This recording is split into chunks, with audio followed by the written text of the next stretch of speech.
Boa tarde a todas e todos.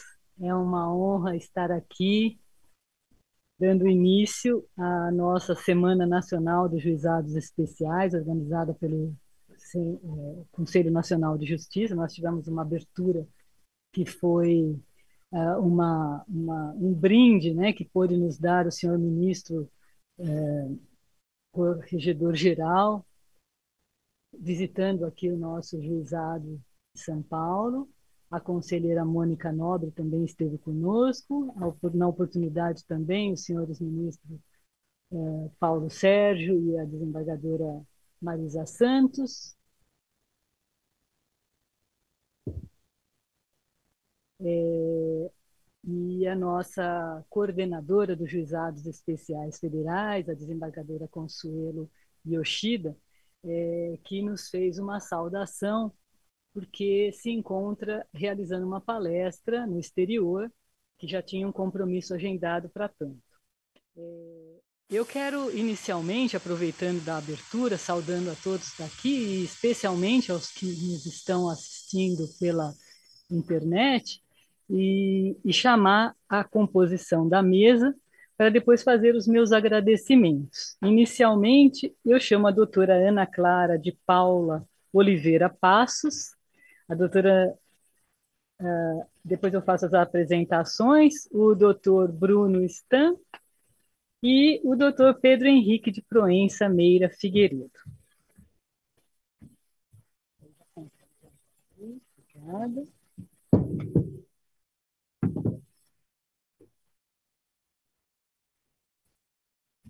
Eu quero aqui registrar a presença que muito nos honra do desembargador Jean Marcos, da juíza Adriana, que é assessora da presidência, e de todos os colegas do juizado, de todos que nos assistem. Aqui a doutora Ana Clara de Paula Oliveira Passos é procuradora federal entre os anos 2007 a 2013, tendo atuado em órgãos, foi procuradora federal, né, atuou na AGU, e majoritariamente perante a Procuradoria Federal Especializada, e atualmente exerce a jurisdição da 12ª Vara do Juizado Especial de São Paulo e é coordenadora da Divisão Médica e Assistencial. O doutor Bruno Stan, juiz federal, mestre em Direito Constitucional e Processual Tributário, pós-graduado em Direito Público, em atuação em Direito Administrativo, Tributário, Previdenciário e Penal. E o doutor Pedro Henrique de Proença Meira Figueiredo, juiz federal da 2ª Vara Federal de Sorocaba, graduado em Direito Internacional, especialista em Previdenciário. Foi advogado e analista do Ministério Público Federal. Eu quero, abrindo, né, esta fala, não quero me demorar, mas eu quero agradecer a todos e todas que muito colaboraram para o acontecimento dessa semana, né?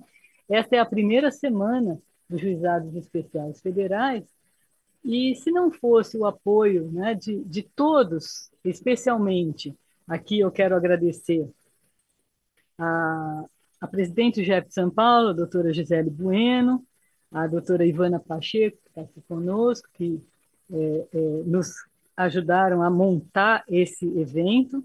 Na turma recursal, o doutor Caio Moisés e a doutora Ângela Monteiro, que também fazem parte dessa grande organização. No Mato Grosso do Sul, evidentemente, contamos com a doutora Raquel do Amaral, que sempre nos dando apoio ao lado do doutor Fernando Nardoni, e nos juizados de Campo Grande, o doutor Clorisvaldo dos Santos e o doutor Ney Gustavo Andrade. Não seria possível organizarmos tudo isso sem os apoios que contamos, porque foi um evento que não havia programação, né?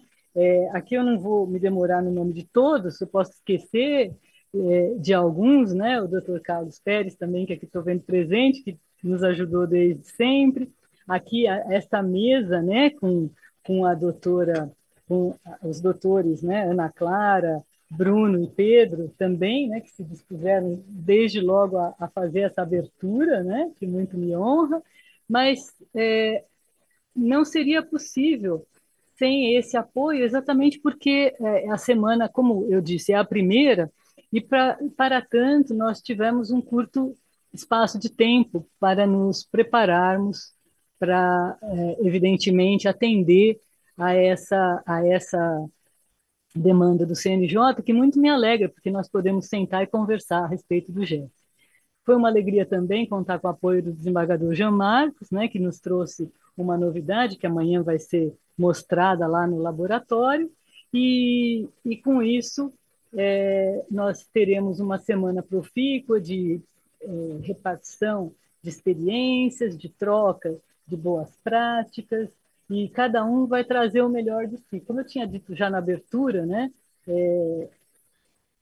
eu até repito, porque é uma frase muito pequenininha, o Beato Carlo Acuti falava que alguns nascem, muitos nascem originais, todos nascemos originais, mas alguns morrem cópia, fotocópia. Dizem, atribuem também essa frase a Jung, mas de certa forma, né, não importa quem, isso é verdade, né? Nós temos que cuidar para sermos originais o tempo todo, continuarmos originais, não nos amoldarmos às cópias e fotocópias do mundo. Nós precisamos lutar para ser originais. Para ser originais, a gente tem que valer a essência, fazer valer a essência, fazer valer o amor que temos por esta paixão que é a Justiça Federal. Somos todos apaixonados, senão não estaríamos aqui. Então, eu agradeço o gabinete da coordenação, aqui na pessoa da Sabrina e do Paulo César. Agradeço todas as equipes de servidores que também, né, nos ajudaram a colaborar, ajudaram na colaboração do evento, e desejo a todos uma ótima semana dos juizados especiais aqui, né, federais. Obrigada. Com a palavra aqui a doutora Ana Carolina. Ana Clara, perdão. Você pode, lógico. Então, o doutor Pedro Henrique começa. Vai falar sobre isso. Bom, boa tarde a todas e todos. Gostaria de agradecer à desembargadora federal Leila Paiva, a coordenadoria dos Juizados Especiais Federais da Terceira Região, juntamente com a desembargadora Consuelo Yoshida, pelo convite, também a doutora Gisele, presidente do GF de São Paulo, pelo convite. Nós estamos aqui hoje, a doutora Ana Clara, o doutor Bruno e eu, coordenadores atualmente dos núcleos de Justiça 4.0 da Justiça Federal da Terceira Região, e viemos aqui como um dos trabalhos de prestação de contas dessa fase inicial dos núcleos, que é de trazer alguns esclarecimentos, algumas noções gerais sobre o nosso projeto aqui na Terceira Região.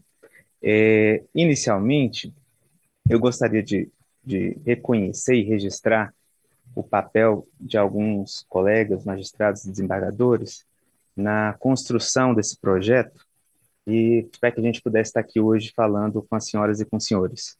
A gente pode ser muita coisa na vida, mas ingrato e desonesto não tem como, né? Então a gente tem que reconhecer. Então, em primeiríssimo lugar, não é uma ordem de importância, mas cronológica. A desembargadora federal Daldice Santana sempre nos apoiou, sempre esteve nos defendendo e defendendo os nossos projetos e acreditando.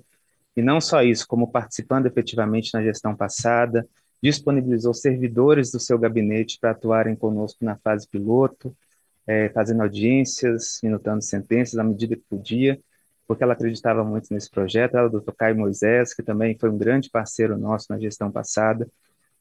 Agradecer também a desembargadora federal Marisa Santos e o doutor Paulo Arena, que na gestão passada também abraçaram esse projeto, implantaram a fase piloto e depois estudaram e implantaram a fase permanente. E a doutora Marisa, no final de sua gestão, me nomeou como coordenador do terceiro núcleo de Justiça 4.0. Então, eu sou muito grato às suas excelências.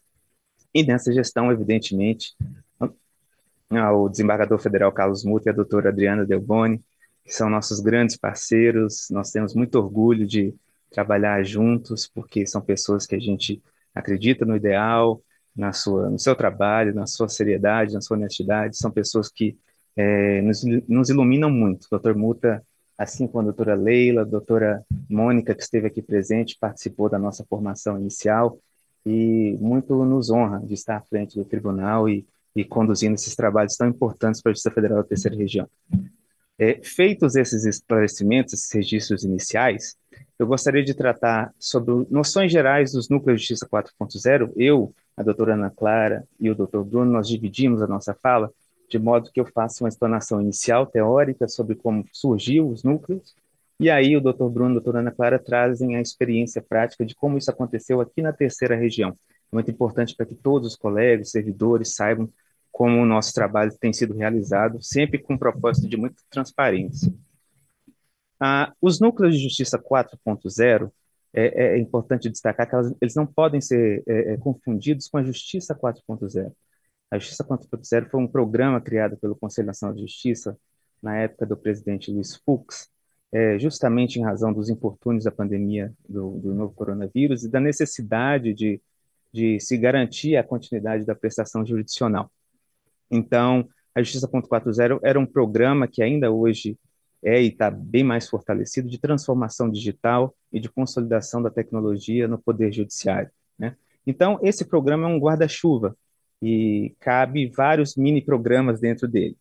Dentre eles, a plataforma digital do Poder Judiciário, que é o Marketplace, que substituiu o PJE como plataforma única, o balcão virtual, que garantiu na época da pandemia e garante até hoje o atendimento à distância de advogados e partes com juízes e servidores de secretaria, o juízo 100% digital, que também não é a mesma coisa que o Núcleo 4.0.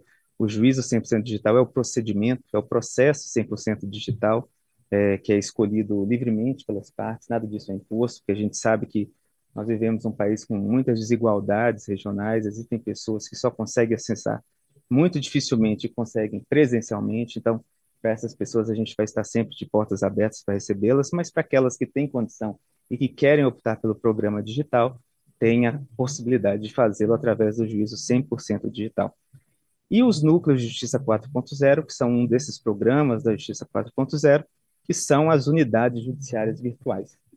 Nós temos, tradicionalmente, as unidades físicas, nos fóruns, as varas, as turmas recursais, e agora, desde 2021, com a inovação do Conselho Nacional de Justiça, houve a previsão de conversão de varas físicas em varas virtuais, visando a um propósito muito nobre, que é de equalizar a distribuição e a carga de trabalho de magistrados e servidores de todo o Poder Judiciário. Também temos a Rede 4.0, que é um projeto inovador da Justiça Federal da Terceira Região, que é de chamar unidades judiciárias físicas que estão com a distribuição muito abaixo da média regional, por razões geográficas específicas, a contribuírem com a equalização da distribuição da carga de trabalho. Esse é um projeto que está sendo estudado, já há previsão em provimento 72 do Conselho, de integração dessas unidades. Primeiro, nós focamos no fortalecimento, na criação e estruturação dos núcleos, e depois nós vamos estudar, junto com a presidência, com o Conselho da Justiça, a possibilidade de utilizar essas unidades físicas em auxílio. São unidades judiciárias virtuais com funcionamento, evidentemente, remoto e totalmente digital, garantindo maior eficiência, agilidade. As partes que quiserem conversar com as unidades judiciárias virtuais têm acesso ao balcão virtual, aos e-mails, a possibilidade de agendamento de despachos com magistrados, sempre de forma virtual, o que tem levado a uma satisfação bastante grande das pessoas que estão tendo seus processos levados voluntariamente, é válido destacar, voluntariamente aos núcleos 4.0. Os núcleos, pelo CNJ, eles têm uma dupla função. Eles têm, primeiro, essa função de equalizar a distribuição, de ajudar a resolver essas desigualdades regionais no recebimento de processos por unidades que têm a mesma competência. Não é possível mais conviver com uma situação em que, numa mesma região, no mesmo estado, nós temos juizados com a mesma quantidade de magistrados e servidores recebendo uma distribuição totalmente distinta. Isso prejudica não só quem trabalha, mas também o segurado, porque ele tem o infortúnio de morar numa região que tem um juizado mais abarrotado, ele vai esperar muito mais tempo do que o outro que mora numa cidade próxima, para ter o seu benefício previdenciário concedido ou revisado. Então, esse foi o primeiro enfoque, a equalização de distribuição. E também uma segunda função dos núcleos é o apoio às unidades judiciárias com o acervo já existente. Por razões diversas, existem muitas unidades judiciárias abarrotadas, principalmente aquelas de competência cumulativa no interior da região, não só da terceira, de outras regiões também, pela falta de servidores, estrutura mínima, vários motivos objetivos. E aí existe essa vertente dos núcleos 4.0, que é de apoiar essas unidades recebendo em redistribuição processos de unidades que estejam com acervo muito grande, com a quantidade de processos muito grande para a realização de audiências, para a conclusão de sentença, prejudicando até o cumprimento das metas do Conselho Nacional de Justiça. Os núcleos especializados, os primeiros que atuam na equalização da distribuição, como dito, eles atuam com o juízo 100% digital, que é o procedimento, né? Evidentemente. Eles trazem uma outra novidade, que é a necessidade de serem especializados em razão de uma mesma matéria, garantindo também maior eficiência na produção de atos processuais, padronização de atos, de cumprimento de atos, aumentar a expertise de magistrados e servidores para aumentar essa produtividade e atuam, como dito, em processos novos. É bom salientar que, tanto na fase de apoio quanto na de distribuição, é visto como um negócio jurídico processual. Quem quiser optar vai conseguir, quem não quiser continua da forma tradicional. Não é nada imposto, apesar de ter sido bastante estimulado e tem havido um interesse muito grande por parte não só dos advogados, como das partes de aderirem, porque os resultados já estão sendo apresentados e já está havendo uma diferença de tratamento nesse sentido. E os núcleos de apoio atuam em auxílio às unidades judiciárias, são considerados critérios objetivos para poder auxiliar essas unidades.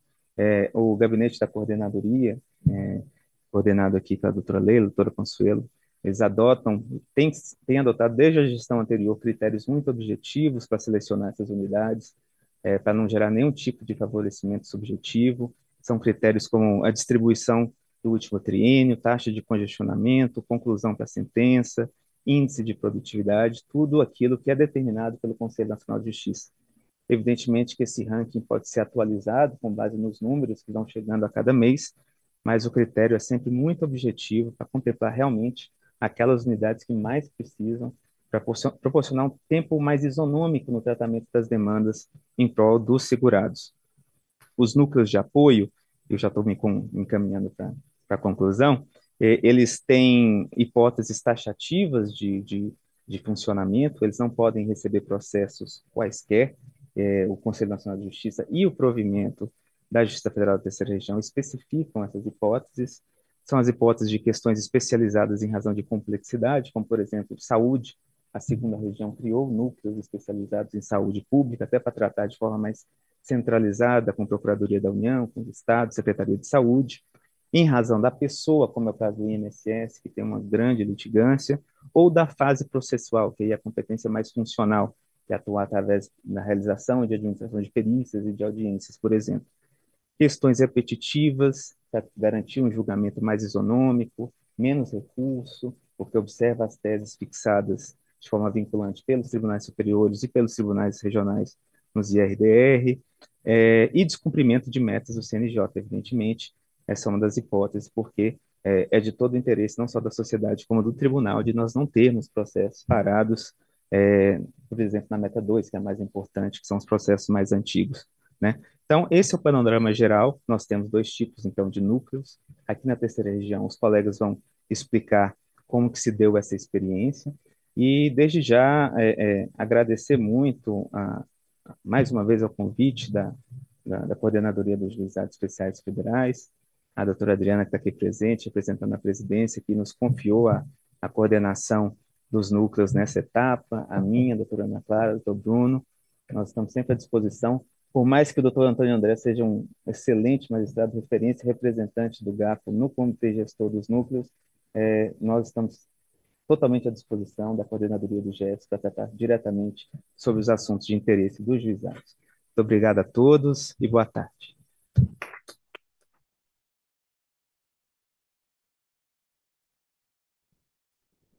Obrigada, doutor Pedro Henrique. É uma satisfação ouvir as novidades, né? É sempre muito bom ouvir que nós temos uma justiça que se atualiza para dar conta de uma demanda que cresce. Então, a sua palestra vem me trazer assim uma tranquilidade no coração e na alma de que, né, as ideias, as inovações estão sendo colocadas em prática. Mas vamos continuar com as inovações. Agora, o doutor Bruno. Então, o doutor Bruno Stan, por favor, tem a palavra. Inicialmente, boa tarde a todos e todas.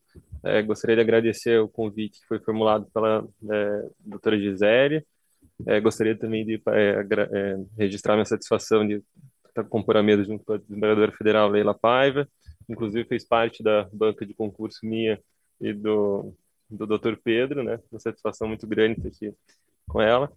Cumprimentar meu colega, doutor Pedro Henrique, doutora Ana Clara. Cumprimentar também o desembargador João Marcos, aqui presente, juíza federal em auxílio à presidência, Adriana Dalboni, e também a minha colega Maria Vitória, que compôs junto comigo os núcleos, o projeto piloto, né, no núcleo Incapacidade, e que sem ela eu tenho certeza que não seria possível estar aqui hoje, porque ela vestiu a camisa e realmente conseguiu superar vários desafios que eu vou expor aqui ao longo da exposição. O tema que eu fiquei responsável por trazer diz respeito a como que as demais regiões estruturaram os núcleos de justiça 4.0 e também falar um pouco do projeto piloto, né, e a razão pela qual o núcleo foi estruturado da maneira como foi atualmente, que vai ser melhor esmiuçado pela doutora Ana Clara na sequência. Quando a gente passa a verificar a forma como os núcleos foram estruturados nas demais regiões, nós verificamos que cada região trouxe uma característica muito peculiar para os núcleos, algumas pensando numa especialização, outras pensando efetivamente numa equalização da carga de trabalho. Por exemplo, quando a gente vai para o TRF da primeira região, nós verificamos que eles criaram turmas 4.0. Então, a preocupação deles foi focada muito na ideia das turmas recursais. O que aconteceu lá? Se verificou que algumas subseções, algumas turmas, tinham um volume de trabalho muito mais elevado que outras. Então, eles criaram essas turmas 4.0 com a finalidade de desterritorializar a competência. Então, em vez, por exemplo, da turma recursal da Bahia julgar unicamente os recursos que são oriundos da Bahia, se permitiu que se criasse uma turma 4.0 a fim de que um magistrado que tivesse lotado na turma recursal da Bahia pudesse julgar recursos que tenham sido interpostos contra sentenças proferidas pelos juizados que estejam, por exemplo, situados lá no Tocantins. Então, com isso, conseguiu uma equalização da carga de trabalho no âmbito das TRs. Como nós sabemos, né, a primeira região é uma região muito extensa, então havia essa discrepância entre as unidades. No TRF2, ele foi o primeiro tribunal que implementou os núcleos 4.0 no país. Logo que o CNJ ele acabou editando as resoluções, eles criaram um núcleo especializado em saúde. Esse núcleo não existe mais, ele foi extinto posteriormente, mas como que o TRF2 ele fez? Ele simplesmente pegou uma determinada vara que tinha especialização, já tinha um corpo que era estruturado, e transformou essa unidade em núcleo de justiça 4.0, especializado em matéria de saúde pública. Posteriormente, o tribunal também abriu para que as varas previdenciárias pudessem optar por ingressar no sistema 4.0, e eles criaram, então, núcleos de justiça 4.0 especializados em matéria previdenciária. Era uma adesão voluntária dos magistrados que estavam lotados. O que acontecia no TRF2? Na verdade, se pegava a estrutura de uma vara que já estava em funcionamento e transformava ela de maneira digital. Então, você continuava tendo lotação de juiz titular e substituto, e aqueles servidores eles passavam a atuar naqueles núcleos. E, obviamente, que cabia, né, aos advogados optarem por ingressar no núcleo ou não. Na prática, no TRF2, continua então com a estrutura de vara, com os mesmos servidores e juízes lotados. Não tem muita diferença.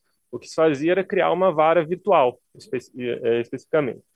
No TRF da quarta região, quando a gente olha a realidade do Tribunal Regional Federal da quarta região, nós constatamos que ele é um tribunal que ele já tem uma especialização natural nas suas unidades. Então, nós temos lá varas cíveis, varas de execução fiscal, varas previdenciárias.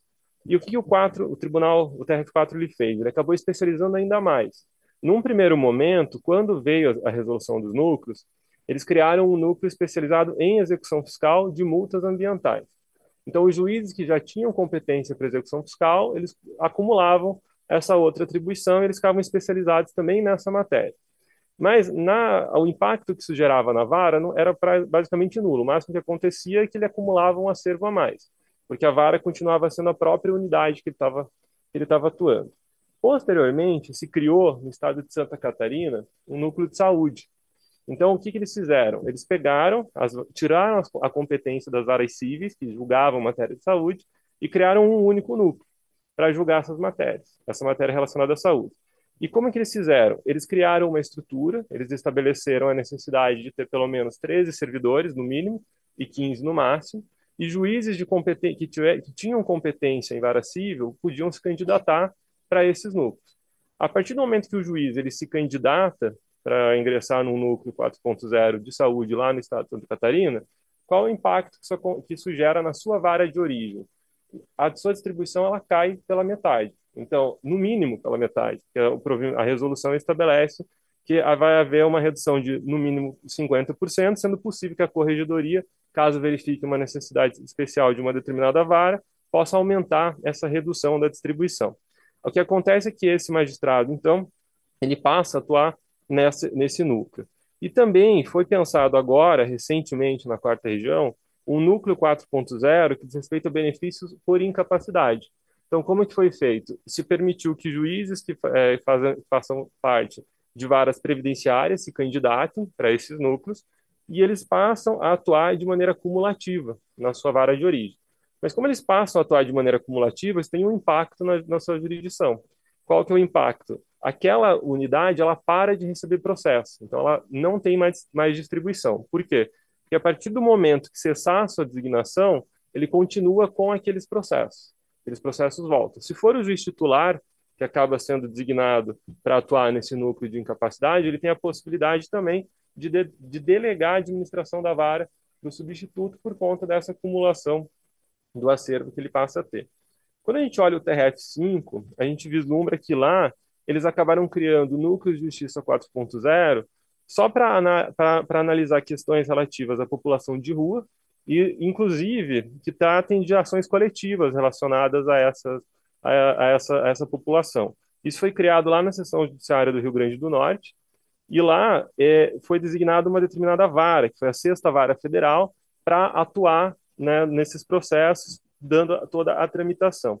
E o TRF6, ele acabou criando um núcleo de justiça 4.0 que diz respeito ao LOAS, só para julgar LOAS. Então, os juízes que tinham interesse, eles se candidatavam e eles cumulavam as suas atribuições nas áreas de origem julgando. Na prática, é como se fosse um mutirão de sentenças, ou seja, as pessoas se candidatavam e tem que julgar um determinado quantitativo que vai estar previsto no edital. E na terceira região, como é que foi pensado isso? Bem, como todos nós sabemos, quando teve a reforma da Previdência, vários juizados, sobretudo do interior, ficaram bastante preocupados por conta da mitigação da competência delegada, né? Na terceira região, isso teve um impacto bastante elevado, levando em consideração que é o artigo 3º da Lei 13.876 de 2019, estabelecia aquele limite de 70 quilômetros para que pudesse ser ajuizada a ação na Justiça Estadual. Então, o que aconteceu nesse caso? Houve um boom de processo. Além de tudo, nós tínhamos uma escassez de servidores, né, que é um contexto que todos nós vivemos. Então, naquela situação, o que acontecia? Você tinha um volume, uma distribuição que aumentou muito e uma força de trabalho que acabava sendo inferior para conseguir dar vazão. Algumas unidades, foi constatado, elas chegaram a mais do que dobrar a sua distribuição. Então, ainda na gestão do desembargador Mairan Maia, foi criado um grupo de trabalho para tentar estudar formas, né, para modernizar e otimizar os juizados especiais federais. E, na ocasião, se constatou dois grandes problemas que os juizados enfrentavam, sobretudo do interior. Falta de audiências muito extensas, né? Esse grupo de trabalho foi criado lá em 2021 e foi constatado que alguns juizados eles estavam com uma pauta lá para o final de 2023, ou seja, uma pauta muito extensa, muito elevada. E constatou-se também um problema muito grande a benefício por incapacidade, porque se tinha uma dificuldade muito grande de conseguir gerir aquelas perícias e os processos eles ficavam parados muito tempo. Então se pensou em criar dois núcleos, né, num projeto piloto. Foi criado o Provimento 54, que instituiu um núcleo de instrução e um núcleo de incapacidade. No núcleo de instrução, a finalidade desse núcleo era justamente realizar as audiências para tentar dar uma afogada na pauta dos juizados que tinham sido selecionados, que na época, pelo provimento 54, ficou definido Jundiaí, Sorocaba e Campinas, e o núcleo de incapacidade queria realizar as perícias e, posteriormente, realizar o julgamento dos processos. O núcleo de incapacidade foi formado pela doutora Maria Vitória, que era coordenadora, doutora Gisele, que está aqui presente também, doutora Eliana, no primeiro momento, também fez parte do núcleo, depois acabou precisando se ausentar, e no núcleo de instrução nós tivemos o doutor Pedro, doutor Bruno Takahashi, que era o coordenador, e o doutor Antônio André, que faziam parte desses núcleos. E nós tivemos uma série de dificuldades, né, no primeiro momento. Por quê? Porque o provimento 54, quando ele foi criado, ele previa que os núcleos eles teriam uma estrutura adequada para dar vazão para esses processos, que seriam remetidos, né, que seriam, foi selecionado um quantitativo nos núcleos, das varas que estavam sendo auxiliadas, que eram encaminhados para os núcleos de justiça para que eles pudessem, no caso do núcleo de instrução, realizar a audiência, verificar se havia proposta de acordo e realizar o sentenciamento. E no núcleo de incapacidade nós tínhamos que desenvolver as perícias e realizar o julgamento dos feitos. Só que o que acontecia? Nós não tivemos um quantitativo de servidores no primeiro momento que fizesse frente ao volume daquilo que a gente recebeu. Por quê? Por uma questão muito simples, uma questão de escassez de servidores que nós estávamos tendo. Então, num primeiro momento, o projeto se iniciou em maio. Nós só fomos receber servidores em julho, né? Então, foram meses depois. E duas servidoras para fazer a parte da secretaria. Posteriormente, só em novembro, que nós viemos receber mais 3 servidores para auxiliar nas atividades de minuta. Só que o que acontece? Eram servidores que não tinham ainda tanta experiência com relação à questão da minuta, então teve toda a questão do treinamento e tudo mais. Então, por isso que quando o Pedro até comenta, né, da desembargadora da Audice, fez o agradecimento a ela, que eu deixo o registro também do nosso agradecimento, porque a participação dela foi essencial. Se ela não tivesse cedido 2 servidoras maravilhosas, foi a Elaine e a Mirna, talvez a gente não tivesse conseguido ter sucesso nessa empreitada. Por quê? Porque elas acumularam as suas atribuições junto ao GACO e ainda dispuseram do seu tempo, né? Eu lembro que a Elaine, algumas vezes, ela estava até em férias e ela estava resolvendo problemas relacionados às perícias. Nós tivemos, então, uma dificuldade muito grande com relação ao gerenciamento dessa pauta de audiências e com relação ao gerenciamento das perícias. Eu acredito que a doutora Maria Vitória, com certeza, vai lembrar do fatídico dia que nós tínhamos um mutirão ajuizado, um mutirão marcado de perícias, foi em Jundiaí, né, se não me engano. Acho que foi em Jundiaí e estava tudo certo. E foi isso. Então, mas eu já ia chegar na Cida, porque ela que salvou a gente nesse dia. Então, por isso que eu já ia fazer menção a ela. Porque o que acontece? Nesse dia nós estávamos com todas as audiências, com todas as audiências, não, todas as perícias marcadas para serem realizadas no dia seguinte, no dia aí, e às 19 horas de sexta-feira, porque os mutirões ocorriam no sábado, um perito simplesmente disse que não ia mais poder comparecer. Então foi uma loucura, porque nós tivemos que conseguir encontrar algum perito que se dispusesse a ir até Jundiaí e realizar as perícias. E esse foi um dos grandes desafios também do núcleo, porque do núcleo de incapacidade, era conseguir convencer os peritos a realizar e participar desses mutirões. Porque nós estávamos num contexto de restrição orçamentária, então não se sabia quando esses peritos iam conseguir receber, e a gente tinha que conseguir que esses peritos se dispusessem a ir até a localidade, realizar um quantitativo mínimo de perícia que fosse economicamente viável para eles, porque senão eles não queriam ir. E isso foi graças à intervenção da doutora Maria Vitória, que fez várias reuniões com os peritos, conversou com esses peritos, foi possível realizar vários mutirões. Nós realizamos, aqui segundo o levantamento que eu tenho aqui, 497 perícias nesses mutirões. Nós realizamos 2 mutirões em Campinas, 2 mutirões em Sorocaba e 2 mutirões em Jundiaí. E no final acabou sendo foi exitoso. O projeto se demonstrou adequado às finalidades que ele se propunha. No núcleo de instrução, nós tínhamos ainda um outro problema, que era conseguir adequar a pauta de audiência dos juízes que estavam designados, que todos eles não estavam com prejuízo das atribuições, eles cumulavam as atribuições. E, além de tudo, como o núcleo de instrução ele tinha uma matéria muito restrita, que era só benefícios de pensão por morte, cuja controvérsia fosse união estável, sem que houvesse corréu, salvo o filho em comum, tinha que se tentar conciliar a pauta de audiência dos magistrados com a dos procuradores. Por quê? Porque a finalidade era tentar induzir acordos, né? Então, quanto mais os procuradores comparecessem às audiências, maior o número de acordos que nós teríamos. E a Elaine, nesse caso, ajudou muito, né, com relação a essa intermediação. O Rafael também, essa intermediação com, com os procuradores, com os magistrados, para que nós pudéssemos realizar todas as audiências a contento. E no final, então, se constatou que os núcleos eles tinham uma potencialidade muito grande de equalização da carga de trabalho, sobretudo por conta dessa ideia da especialização. Afinal de contas, quando se tem especialização, se consegue dar uma solução melhor para as demandas, porque é algo que você está habituado, está vendo todo dia aquilo. Então, evidentemente, você consegue ter uma outra visão acerca daquela matéria. E também se vislumbrou a possibilidade de, por conta dessa justiça desterritorializada, de conseguir garantir uma maior participação do INSS nas audiências, né, o que se demonstrou bastante exitoso, e também se permitir que algumas unidades que estivessem numa situação muito distante, com dificuldade de realização de audiências, gerenciamento de perícias, pudessem ter algum tipo de auxílio. E no final, em razão dessas constatações todas, a presidência à época de Desembargadora Federal Marisa Santos vislumbrou o potencial no projeto, viu que o projeto tinha sido exitoso, encampou a ideia e estruturou os núcleos da maneira como ele está hoje, né, que acabou convertendo algumas varas e, portanto, dando a estrutura necessária que nós não tínhamos num primeiro momento. O qual a Ana Clara vai expor para nós. Então, agradeço a atenção de todos.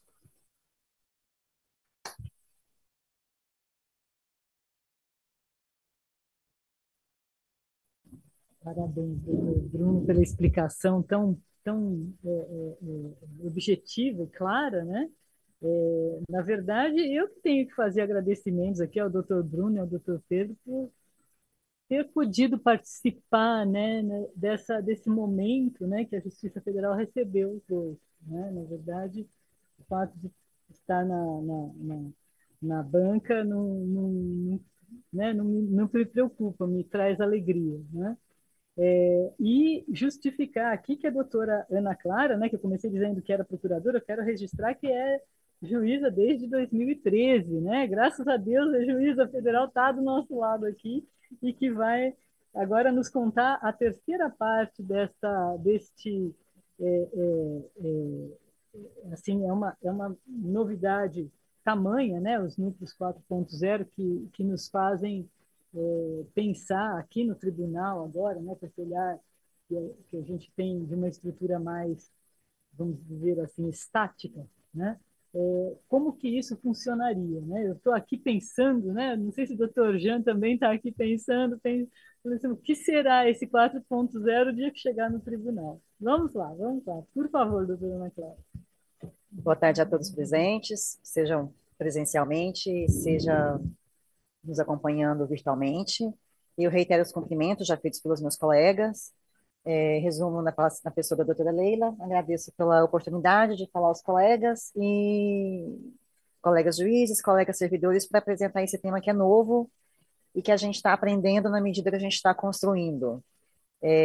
A gente está vindo aqui para apresentar um projeto e talvez a gente frustre um pouco as expectativas de todos, que esperam que a gente já dê as respostas, mas na verdade a gente também faz perguntas junto com vocês, porque é uma coisa que está iniciando e que a gente está construindo na medida em que vai sendo implantado. Doutora Leila, eu não sabia, a senhora falou mais cedo, que é da primeira turma de juizados aqui de São Paulo, do ano de 2002, e eu imagino o quão revolucionário foi o início dos juizados especiais federais, uma justiça que atende diretamente à população, sem necessidade do advogado, e processos virtuais, digitalizados, sem o processo físico. A gente que sempre foi muito viciado no papel, nos grandes livros, nos grandes volumes de processos, eu imagino que em 2002 deva ter sido muito revolucionário o surgimento dos juizados especiais. Eu acho que o surgimento da Justiça 4.0, no geral, mais especificamente dos núcleos de Justiça 4.0, vai trazer uma revolução tão grande quanto, e talvez um pouco mais rápido até, porque as novidades, elas têm atropelado a gente cada vez mais rápido, e quando a gente percebe, a gente já está numa fase nova de tudo que está acontecendo. O Pedro já apresentou um pouco do arcabouço normativo, de surgimento da Justiça 4.0 e dos núcleos de Justiça 4.0. O Bruno apresentou como foi o projeto piloto e como está se concretizando, se implementando a Justiça 4.0 e os núcleos de Justiça 4.0 nas outras regiões. E ficou para mim falar um pouco para vocês de como tem funcionado atualmente aqui na terceira região. Em comparação com as outras regiões, sem falsa modéstia, o nosso é o melhor.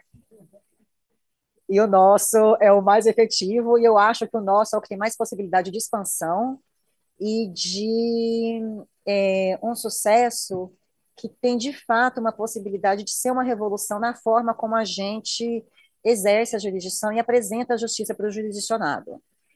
O Pedro falou um pouco da necessidade de equalização da carga de trabalho, da utilização dos recursos que a gente tem de juízes e de servidores, mas eu acho que mais importante do que isso, embora isso de fato seja extremamente importante, egoisticamente falando do nosso lado, isso para a gente é muito importante, mas eu acho que a gente equaliza a justiça que a gente oferece também para os jurisdicionados. E isso é muito relevante, é muito importante. Porque são muito discrepantes, embora a gente esteja numa mesma região que comporta só dois estados, São Paulo e Mato Grosso do Sul, a terceira região é a maior região em volume processual do país, com realidades de estrutura da Justiça Federal, de tipo de processo e de população que atende muito disso. O que a gente tem na capital de São Paulo hoje, a gente não pode querer comparar com o que a gente tem em Ponta Porã, em Naviraí, ou o que a gente tem, mesmo Pedro tem em Sorocaba hoje, com o que a gente vislumbra em subseções menores que tem Gevas dentro do estado de São Paulo hoje. E a Justiça 4.0 e os núcleos de Justiça 4.0, eles são uma ferramenta que vão permitir uma maior uniformização da justiça que a gente oferece para a população. A organização judiciária, a doutora Adriana, que está na presidência, sabe de falar isso muito melhor do que eu agora, a doutora Leila, que esteve muito tempo nesse trabalho que a doutora Adriana está fazendo agora, sabe disso também, muito melhor do que eu. Mas quando a gente fala em organização judiciária, organização de estrutura, alteração de estrutura judiciária, isso tudo é muito complexo. A coisa pública é muito difícil de ser alterada, de ser mexida, de ser reacomodada. Movimentação de servidores, movimentação de juízes, aluguel de prédio, devolução de aluguel de prédio, estudos de impacto do que vai representar a criação de uma vara nova, de uma sede nova em determinado lugar e não em outro, tudo isso é muito custoso, muito difícil, leva muito tempo. E quando a gente pensa em uma justiça totalmente virtual, que independe do território que a gente ocupa, que independe do lugar onde o servidor está, do lugar onde o juiz está, e pode ser prestada a qualquer pessoa dessa região, a gente percebe o salto qualitativo que a gente pode dar no trabalho que a gente exerce e no serviço público que a gente oferece.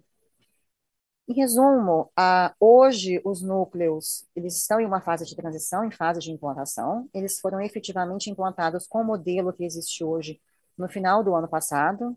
A gente tem atualmente 3 núcleos. O primeiro núcleo é um núcleo de instrução, são 5 juízes, todos designados voluntariamente, sem prejuízo das suas atribuições. O primeiro núcleo ele atua é um núcleo exclusivamente de instrução, processos de aposentadoria por idade rural, processos de pensão por morte. É isso mesmo, né, Pedro? É isso, né, Bruno? O terceiro núcleo, ele também tem esses processos, mas ele é um núcleo misto. E o segundo núcleo, ele é um núcleo que concentra processos de benefício por incapacidade loucos.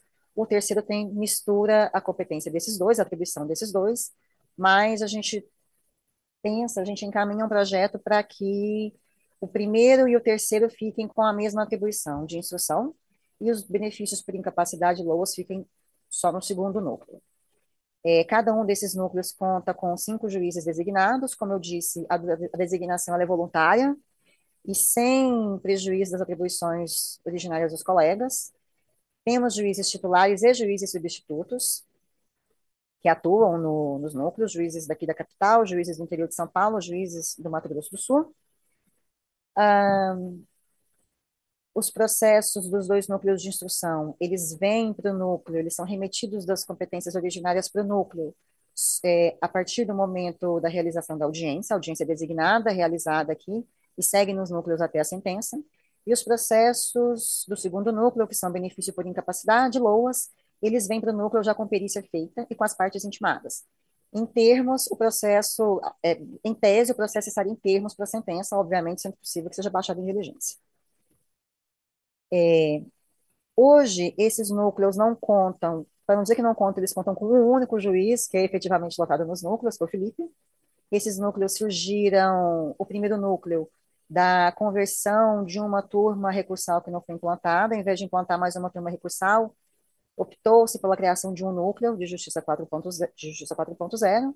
O segundo núcleo, ele resulta da conversão de uma vara de Piracicaba, e o terceiro núcleo da conversão de uma vara de Marília. Felipe é o nosso juiz universal e originário, porque mais que natural, justamente porque ele era um juiz que estava lotado em Piracicaba, e com a conversão da vara de Piracicaba, ele permaneceu nos núcleos. Eu vou trazer alguns números atuais para que todos entendam o que já tem sido feito nos núcleos, depois eu falo um pouco de como os processos chegam até o núcleo. A gente tem, como eu disse, são 5 juízes em cada um dos núcleos, além de um coordenador para o núcleo. Primeiro núcleo, o Dr. Bruno, segundo núcleo sou eu, terceiro núcleo, o Dr. Pedro. São lotados, o quadro ideal dos núcleos é de 34 servidores, hoje conta efetivamente com 31 servidores em atividade, uma servidora ainda não foi liberada da lotação de origem, embora já tenha sido autorizada a remoção dela para os núcleos, e outras 2 servidoras estão cedidas para o tribunal. Esses 31 servidores em atividade são servidores lotados do núcleo, eles não possuem uma lotação física, então o trabalho é integralmente teletrabalho, home office, e formalmente eles são divididos em 23 servidores na secretaria e 4 servidores no primeiro núcleo, de gabinete no primeiro núcleo, e 2 servidores no segundo núcleo, e no gabinete, no terceiro núcleo, mais 2.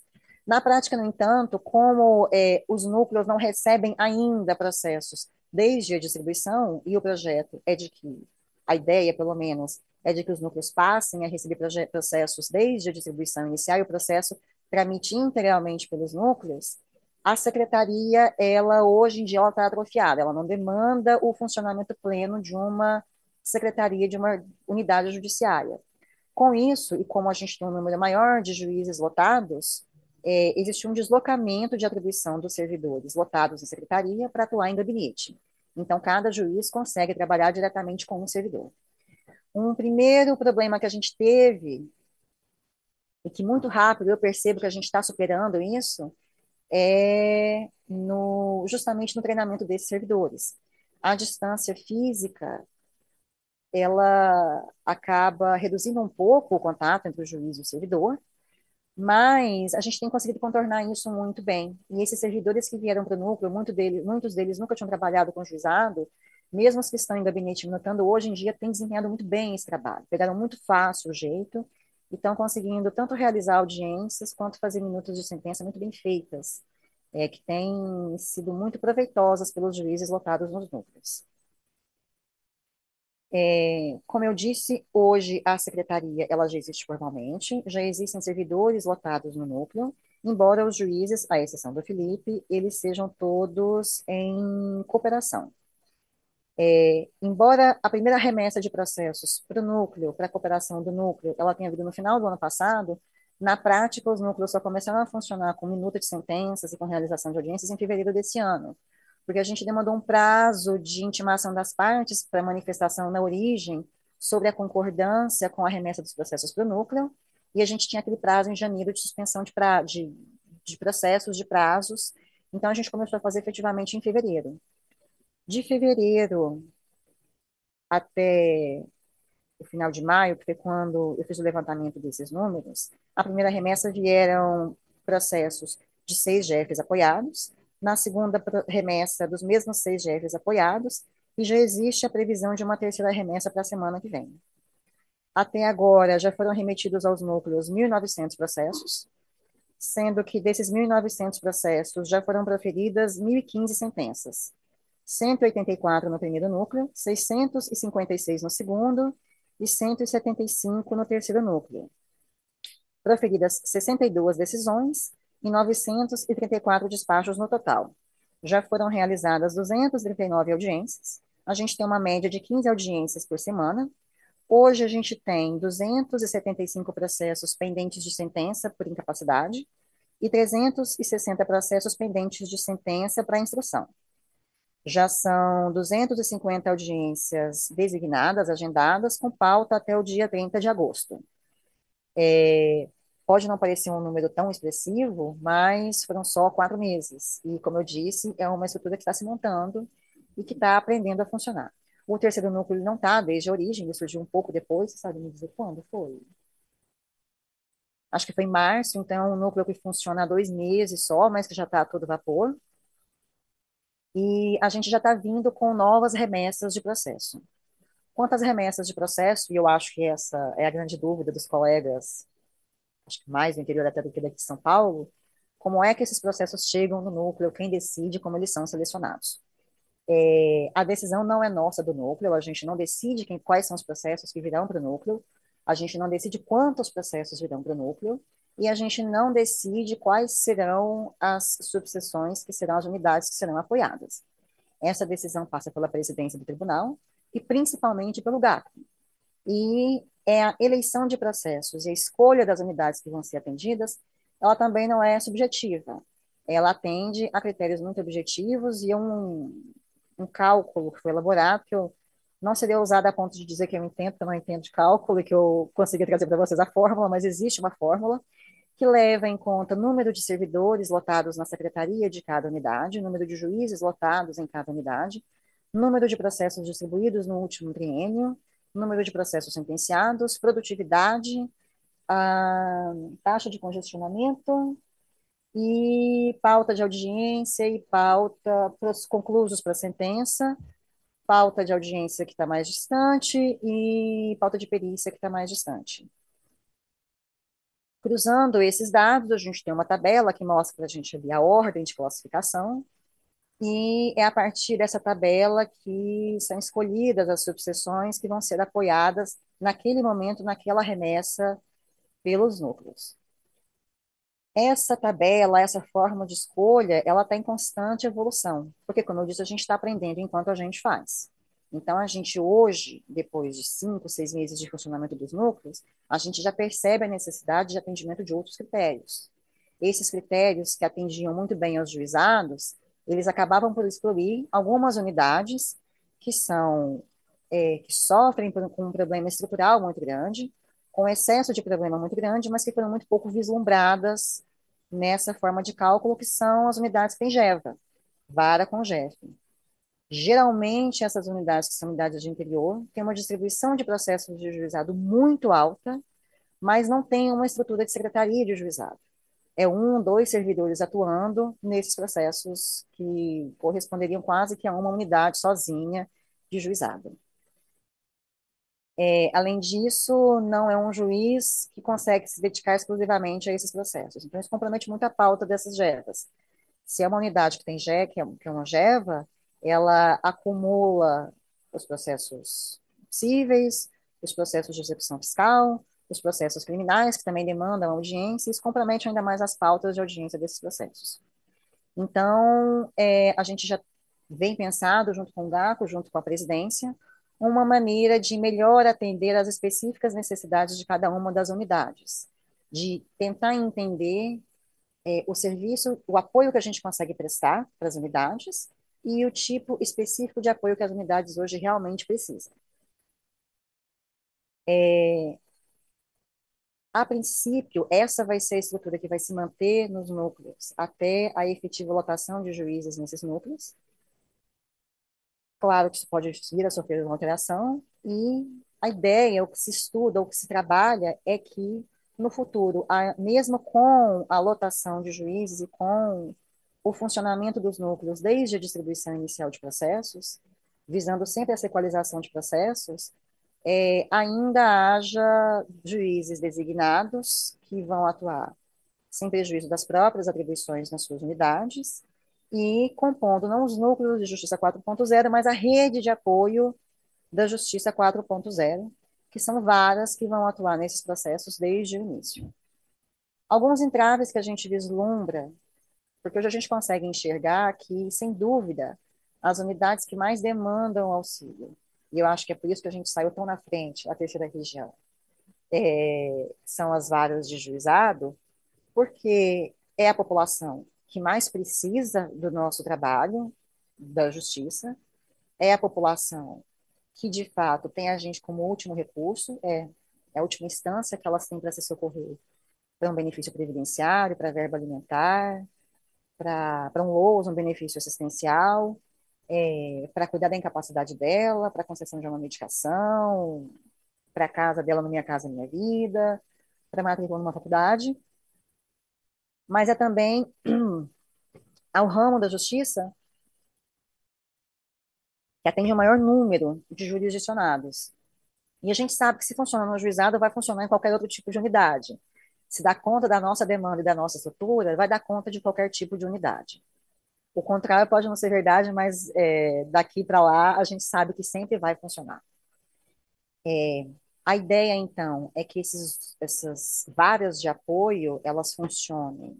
O Pedro já antecipou um pouco na explicação dele, pela determinação do CNJ, são varas que, em comparação a outros juízes da terceira região, elas têm uma distribuição muito pequena, uma taxa de congestionamento muito pequena, menor do que 50% da média das demais unidades, e elas vão atuar em cooperação com os processos desde o início, usando a própria estrutura, a partir da distribuição. Um desenho ainda vem sendo feito de qual tipo de matéria que vai ser trabalhado nessas varas de apoio, qual tipo de matéria que vai ser trabalhado nos núcleos, porque na prática a gente esbarra em algumas dificuldades, como, por exemplo, a realização de perícia. Um processo a gente manda pelo PJE, a audiência a gente consegue fazer virtual, mas a gente não consegue mandar a parte pelo PJE para fazer uma perícia médica, para fazer uma perícia social que é na casa da pessoa.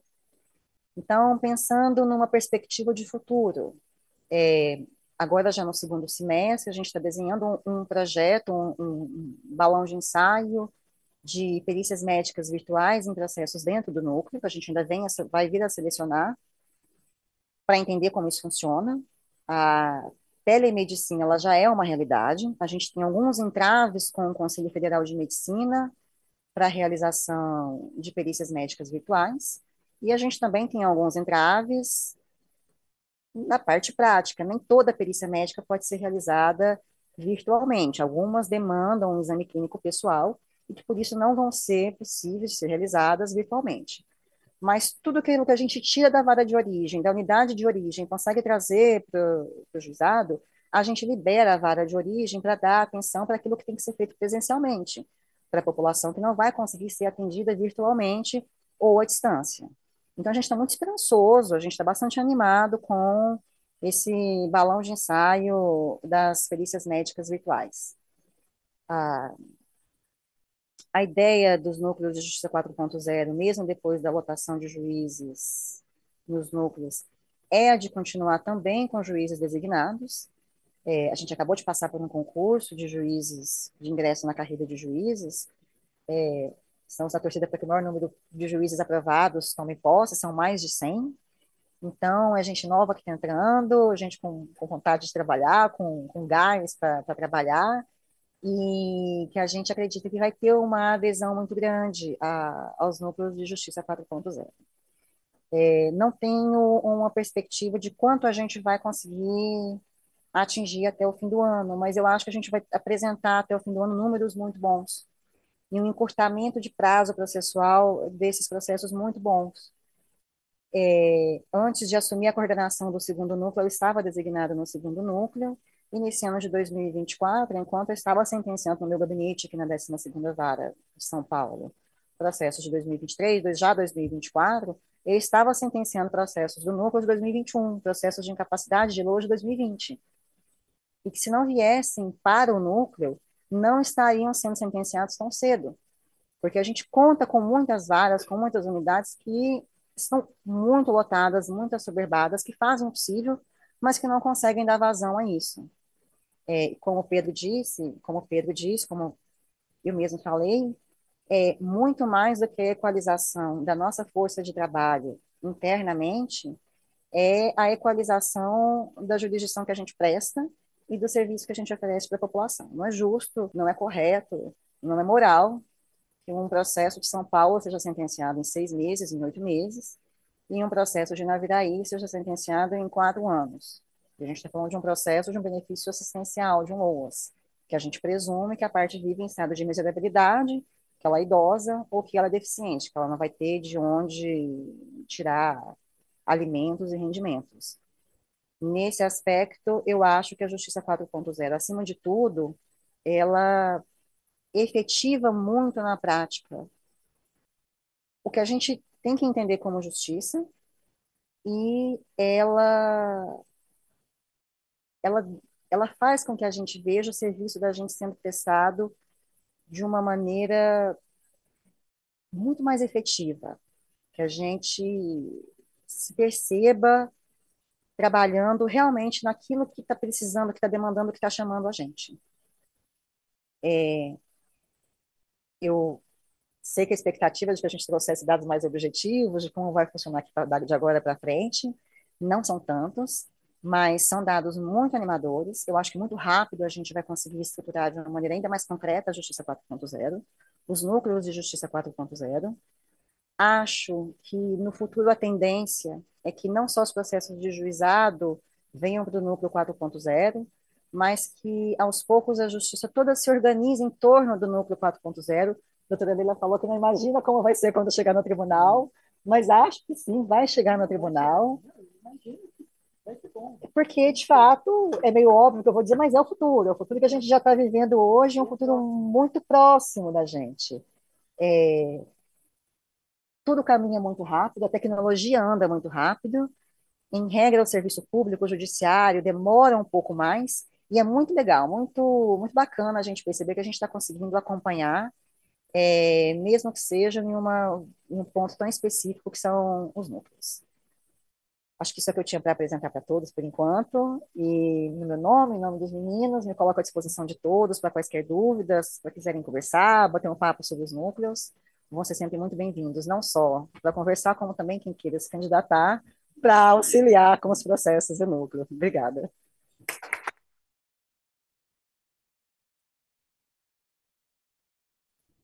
Parabéns, doutora Ana Clara, porque a sua exposição foi muito calorosa sobre a necessidade dos núcleos 4.0. Não é só algo que está acontecendo, é algo que precisa acontecer e virá para o tribunal.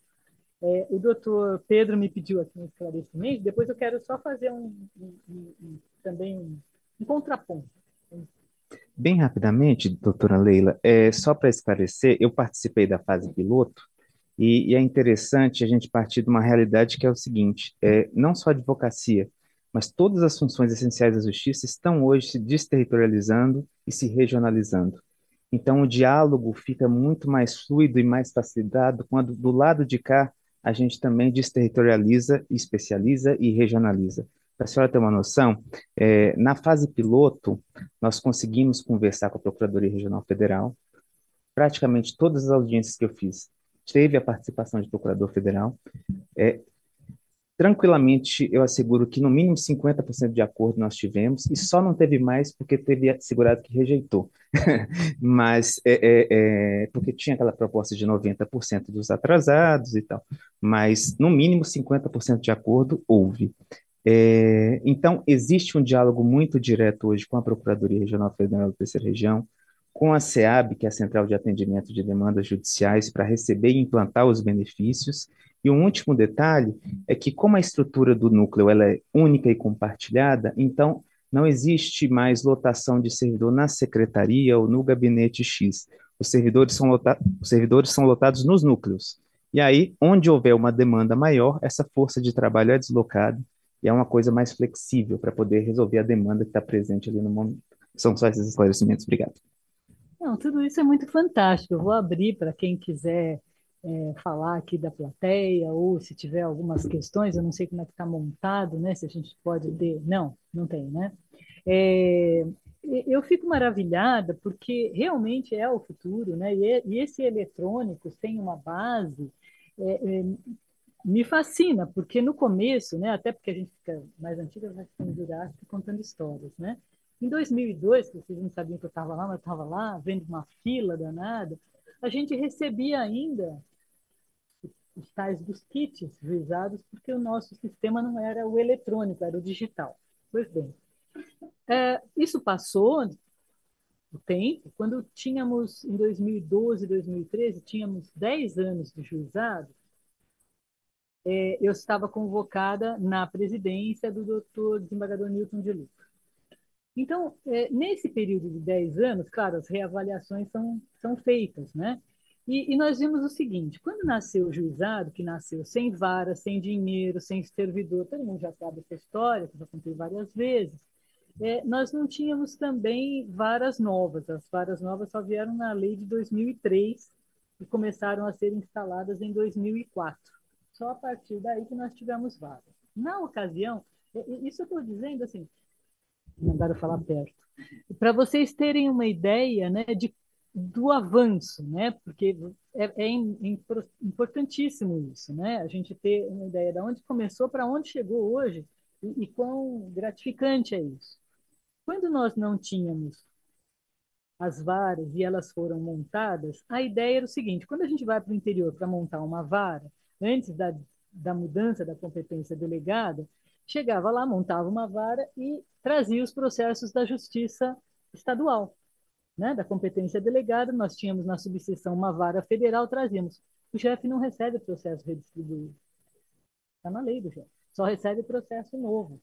Então, nós frustrávamos os colegas do Estado naquela ocasião, porque eles estavam com os processos amarrados já para mandar para nós na vara nova. Mas era um chefe, não vamos receber. Tivemos até um caso bem pitoresco em Catanduva, não vou contar, mas depois vocês descobrem. Um caso sério em Catanduva por conta dessa questão. Não, toma que processo é teu, não é meu, não posso receber. Pois bem, feito isso, e por que veio esta vara de Jeff? Né? Essa vara de Jeff veio porque quando veio a lei, e aqueles 6 meses que o legislador mandou colocar em prática o Jeff, sem dar dinheiro, sem dar funcionário, juiz e nada, né, estrutura, ele disse, olha, faça, coloque em prática. A terceira região, em 6 meses, conseguiu um sistema,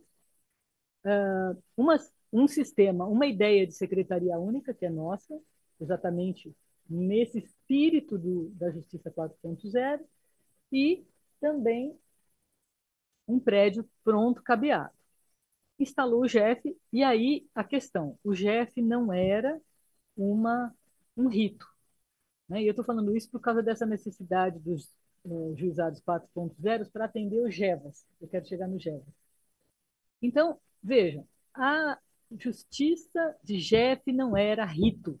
A gente não tinha aquela capinha cor-de-rosa, capinha amarelinha, e aí a gente ia pôr uma capinha, né, fruta-cor. Né? Já fiz isso. Né? Um lilás. Não era rito. Não adiantava. Né? E outra coisa que a terceira região inovou, que a gente, quando fez o GEF, quando instalou o GEF, foi pensado num dos setores que era do atendimento, na tal da aternação, né? Que a gente ouvia e a pessoa falava, olha, meu benefício está errado, o INSS errou. Era esse o pedido inicial. E a gente que formatasse. Ainda é, né? E a gente que formate. Pois bem, a gente tinha isso. Por quê? Para a gente não receber dentro da vara comum, imagine nós lá numa vara comum, né? Com uma competência delegada, com tudo, né? Com criminal, com execução, com civil. E aí chega alguém e fala, olha, eu vim entrar com a minha ação. Não é problema seu. Escreve aí alguma coisa e me traga por escrito. Isso aconteceu nas outras regiões. A gente não aceitou isso. Então, o chefe da terceira região, ele não era um rito. Ponto, acabou. Então, não era rito. Não seria rito.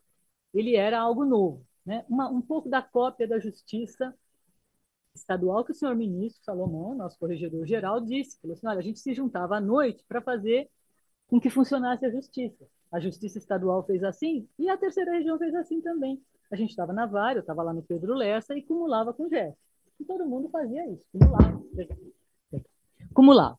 Pois bem, e aí a gente teve, então, esses juizados, depois nasceu em São Paulo e Campo Grande, depois foi para Campinas, Ribeirão Preto, e assim foi indo quando as varas eram instaladas, elas eram instaladas como JEF. Então, por exemplo, Jundiaí. Ah, tem uma vara nova para Jundiaí, é um JEF.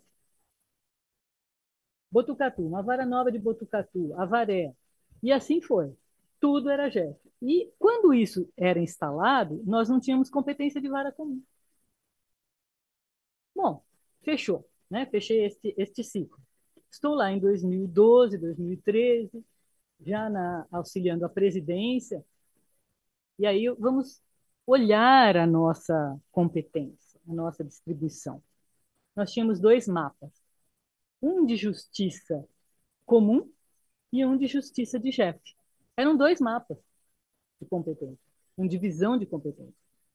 Então, aqui, Jundiaí, não tem justiça comum. Eu quero entrar com mandado de segurança em Jundiaí, não pode, tem que ir em Campinas.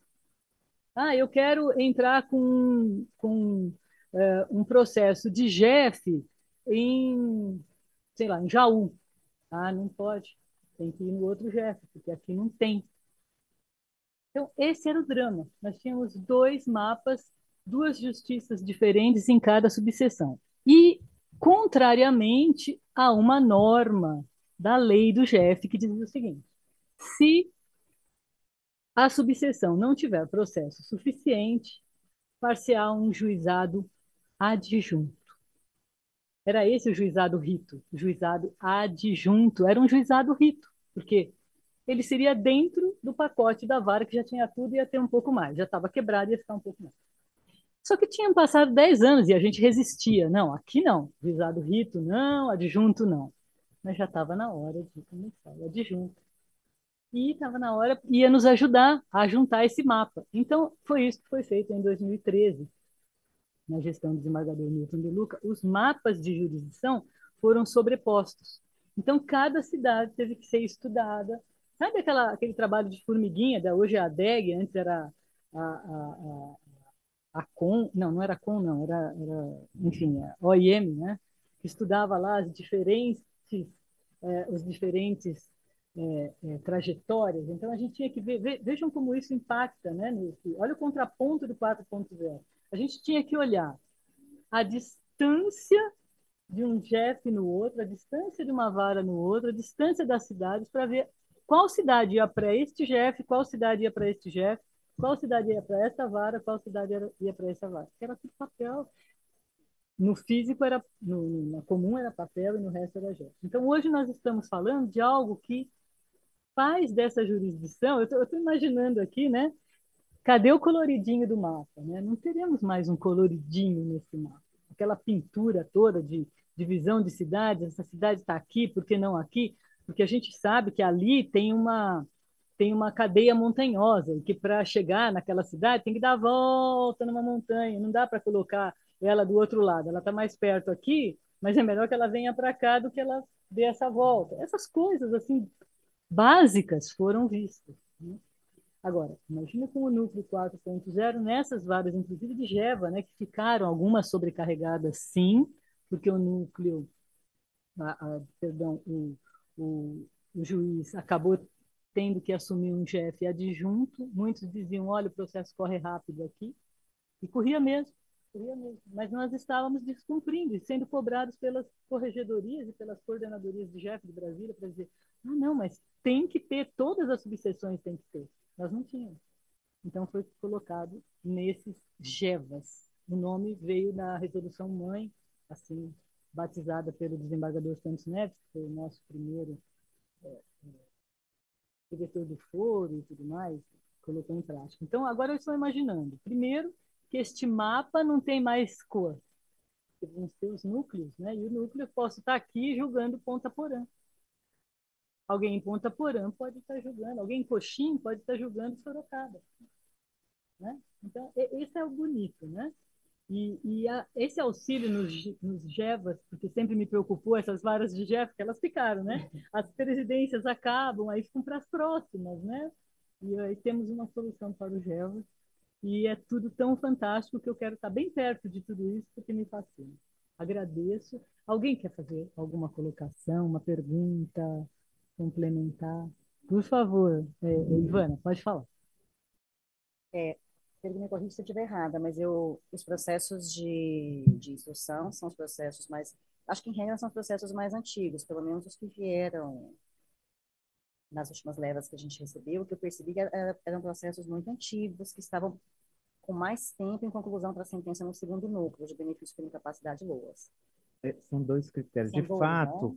na incapacidade, como não há audiência, o critério que, inclusive, é previsto pelo CNJ na resolução é a conclusão a mais tempo para a sentença. Você vai olhar as unidades que estão com a conclusão para audiência muito longas, acima de 100 dias, principalmente, né? Muito mais que 100 dias.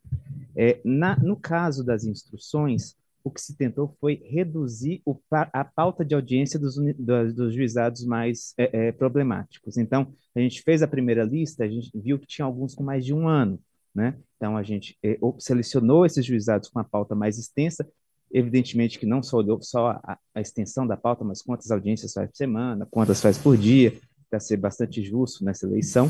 Então, existem esses dois critérios: elevado prazo para elaboração de sentença e elevado prazo para designação de audiência. Com esses dois critérios foram selecionados os processos, foram selecionadas as unidades e, evidentemente, por exemplo, o juizado X tem uma pauta de um ano. Evidentemente, a ideia era trazer a pauta mais próxima, então os processos que estavam mais longe foram encaminhados para os núcleos, que aí iam ser julgados, iam reduzir a pauta dos juizados e esses processos que estavam mais lá na frente, né, para realizar a audiência já seriam instruídos e julgados nos núcleos de imediato.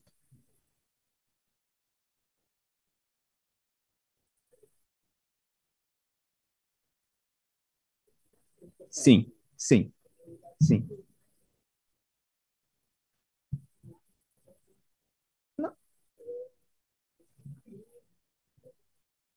Na, é, Na prática, o que a gente vislumbrou é que não houve mesmo isso, assim. O Pedro falou que esses foram os critérios que foram inicialmente adotados porque a gente precisava de partir de algum lugar e até que a gente começasse a fazer, a gente não conseguia ter uma ideia de outros critérios que pudessem ser utilizados, mas hoje a gente já consegue pensar em algumas outras coisas. A gente andou conversando nos processos de incapacidade de LOAS, por exemplo, de levar em conta outros números, outras estatísticas. O tempo entre o ajuizamento e a realização de perícia, o tempo entre a realização de perícia e a aprovação de uma sentença, o tempo entre ajuizamento e sentença, qual a taxa de tramitação processual, qual que é o tempo de duração do processo naquela unidade, são critérios que a gente pensa em utilizar também. Porque, às vezes, aconteceu em termos práticos, agora a gente vai ter uma nova remessa de processos para o segundo núcleo de incapacidade. E a gente, ao invés de selecionar poucas unidades, a gente optou por, dessa terceira vez, tentar auxiliar outras unidades que não tinham sido auxiliadas ainda e aumentar o número de unidades, ainda que a gente reduzisse o número de processos. E aí, pela presidência, foi feito contato com todas as unidades para chamar justamente para dizer, olha, a gente está chamando processos, e uma das unidades falou, mas eu não tenho, eu só tenho 6 processos conclusos para incapacidade, embora seja uma unidade numericamente muito grande que atenderia esses critérios. Então, a gente hoje consegue perceber que só tempo para sentença talvez não seja o único critério. Porque a gente tem que levar isso em conta também que o Pedro falou. Às vezes a gente pensa numa pauta de audiência mais extensa, mas por que essa pauta de audiência é mais extensa? É porque realmente aquele juiz está no limite, ele faz 3 vezes na semana, 5, 6 audiências por dia, ou a audiência está muito extensa, porque ele faz 2 vezes no mês, 4 audiências por dia. Então, também são critérios que a gente precisa observar e que a gente quer detalhar mais nessa análise. Mas as unidades, elas não escolhem, não dá para fazer, vamos redistribuir, então eu vou pegar tudo de tempo especial com 12, com 12 agentes diferentes de todos os tipos e mandar para o livro. É isso, com 7 indústrias de sapato diferente, mas as coisas não, são os processos mais antigos e por isso que demanda mais. Também não faz nenhum sentido mandar para o núcleo processos novos. Isso, aconteceu, assim, os critérios de elegibilidade de unidade são bem objetivos, mas evidentemente que não há nenhum tipo de imposição, né, de determinação para as unidades na remessa desse processo. Naturalmente, elas têm atendido a esses critérios para reduzir a pauta de audiências e o tempo de sentença. Teve até um caso específico que veio um processo que a audiência estava marcada para muito próximo. Aí o diretor de secretaria entrou em contato com o diretor dessa unidade e falou, olha, esse aqui está perto de fazer audiência, não tem necessidade de mandar para o núcleo, pode ser que aqui a audiência seja feita depois do que seria feito aí. Aí ele falou, não, na verdade, a gente não percebeu isso, eles ajustaram e, assim, o bom senso tem prevalecido, assim. O critério objetivo tem sido seguido não só por parte do Comitê Gestor e do GACO, como também por parte das unidades apoiadas.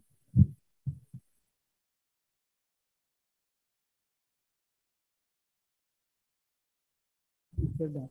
Obrigada. Como é que seria, né, essa escolha? Mas eu acredito que esses critérios são aqueles que balizam tudo que a gente faz, né? A antiguidade do processo e as faltas de audiência que já se pensava lá atrás também. Quando a audiência começava a estar muito adiante, é porque a gente não está dando conta, né? Então, eu acho que isso é realmente preocupante. Mas é o futuro e eu quero, não sei se alguém tem mais alguma questão para colocar, não?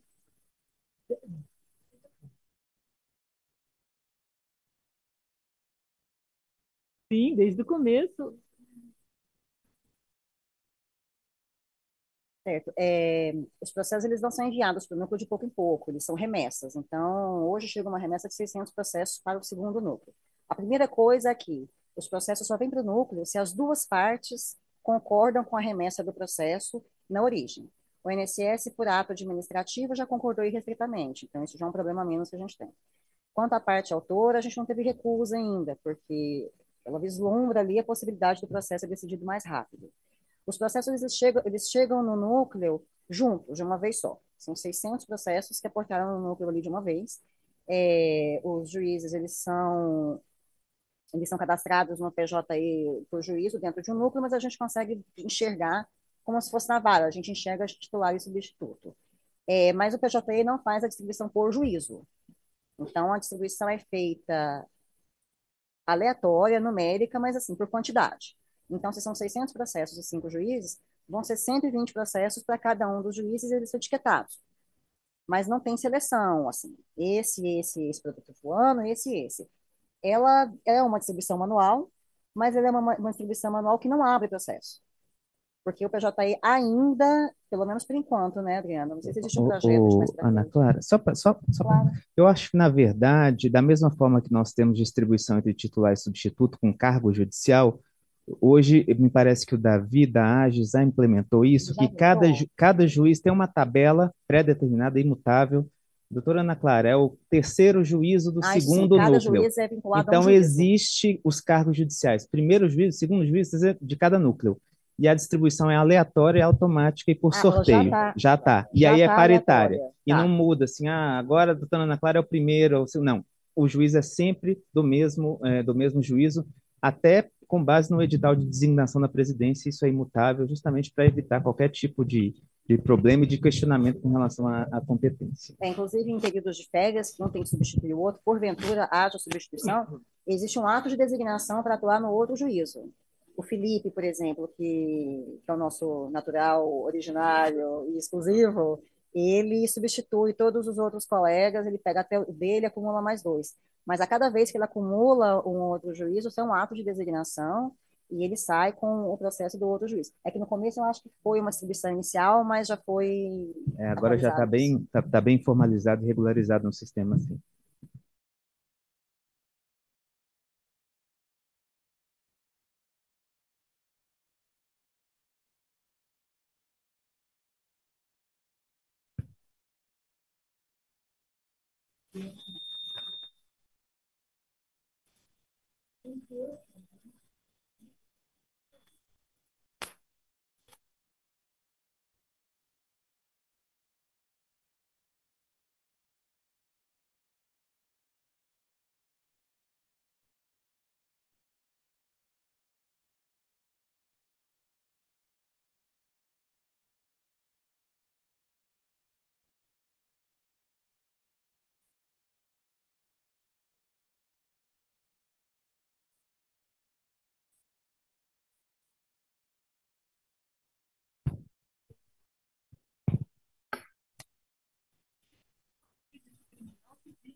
Obrigada.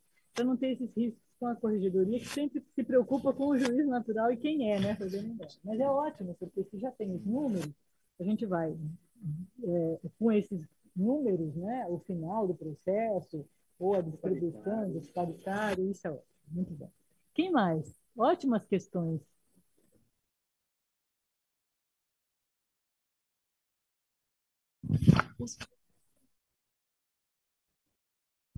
Isso, as perícias elas já vêm realizadas. A realização de perícia nos núcleos, eu acho que é o entrave prático maior que a gente tem hoje. Porque é o que eu falei, não dá para a gente mandar a parte pelo PJE. Isso. A gente pensou em mutirões, quando os núcleos forem efetivamente implantados e com juízes lotados, a gente já começou a pensar como funcionaria uma central de perícia para os núcleos, mas demandaria formas mistas de realização dessas perícias, mutirões regionalizados, mas ao mesmo tempo, talvez sejam insuficientes os mutirões regionalizados, porque para a parte pode ser muito custoso chegar, por mais que a gente pense, não é tão longe, são só 200 quilômetros, mas é muita coisa 200 quilômetros. É muito complicada, é muito difícil. Os processos hoje eles já chegam com as perícias feitas. Se existe uma necessidade de baixa em diligência para complementação pelo núcleo, a gente baixa em diligência, mas o processo volta para o núcleo depois. Então, ele sai do núcleo só depois da sentença. Eu acho que, em resumo, hoje optou-se, né, a administração do tribunal por os núcleos funcionarem em apoio aos juizados nos processos já existentes, sem prejuízo de, no futuro, inclusive com os juízes lotados definitivamente por concurso de remoção, termos a distribuição aberta. Mas para que a gente possa abrir a distribuição, a gente tem que desenhar todo o fluxo do processamento, inclusive com central de perícia. Por isso que a gente não abriu ainda. Essa é uma das possibilidades que a gente encontra. É um gargalo, né? Sim. Porque realmente temos que ter mais peritos, mais perícias, mais salas de peritos. Exatamente, é só, né, vamos fazer um evento, né? Olha, vamos, talvez o Conselho de Medicina, né? Eu lembro que eu participei de uma videoconferência na época da Covid ainda, que o CNJ mandando fazer a perícia online, né, como você falou, e o Conselho de Medicina dizendo, não vai fazer, né? Então, exatamente, eu acredito que a gente tem que combinar com eles, né? Combinar para poder, né? Bem, eu acho que é isso, né? Eu até peço desculpas por contar essas histórias todas, né? Na verdade, eu tenho essa ideia de repartir, né? Não é de, Claro.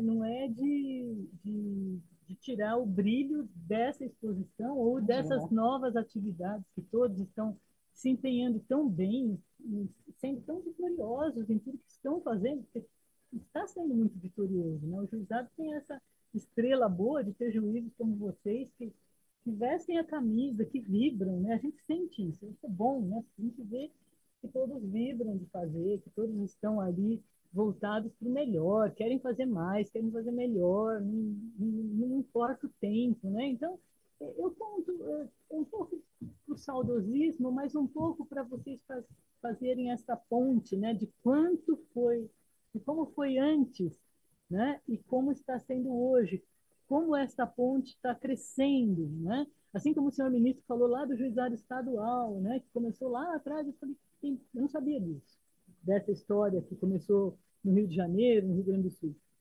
Então a gente fala, nossa, então realmente a gente olha com outra perspectiva. É mais para vocês terem essa perspectiva histórica, né? Que tudo é a base, né? Para que a gente possa construir alguma coisa. Mas vocês estão há anos-luz do começo, né? Já andaram muito, já estão lá, né? Numa viagem interestelar, mandando o juizado, né? Para fora do mapa de jurisdição terreno. Não temos mais, né, uma jurisdição onde aqui está um município tal, se o advogado está aqui na beirinha, ele vai no outro JEF ou neste JEF, e ai dele se ele trocar, porque o endereço da parte é sacrossanto. Acabou isso. Então, parabéns para vocês que fizeram a exposição, que trabalham, parabéns para todos que estão construindo esse novo juizado. Muito obrigada. Obrigado.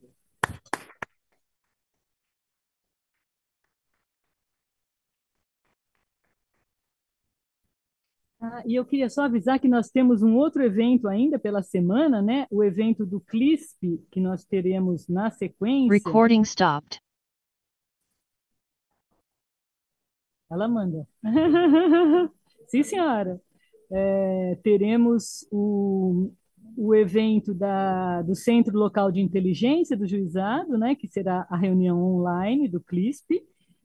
E amanhã eu já convido a todos para a palestra de isenção de imposto de renda por doença grave, questões controvertidas. O juiz moderador é o doutor Antônio André Muniz Mascarenhas de Souza, os debatedores, o doutor advogado Alessandro Cardoso Faria, o perito médico doutor Fábio Pança e a procuradora da Fazenda Nacional, doutora Raquel Godoy Miranda de Araújo, estão todos convidados para amanhã às 9 horas. E amanhã, ainda de manhã, às 11 horas, teremos uma oficina lá no juizado, no Juslab, no laboratório, onde nós vamos, né? Eu estou aqui com a Minuta, que o doutor Muta, se Deus quiser, estará presente, né? Para nos brindar aí com a iniciativa que foi do doutor Jean, né? Do CAT-PREV. Amanhã teremos. Obrigada. Pronto. Aguarde.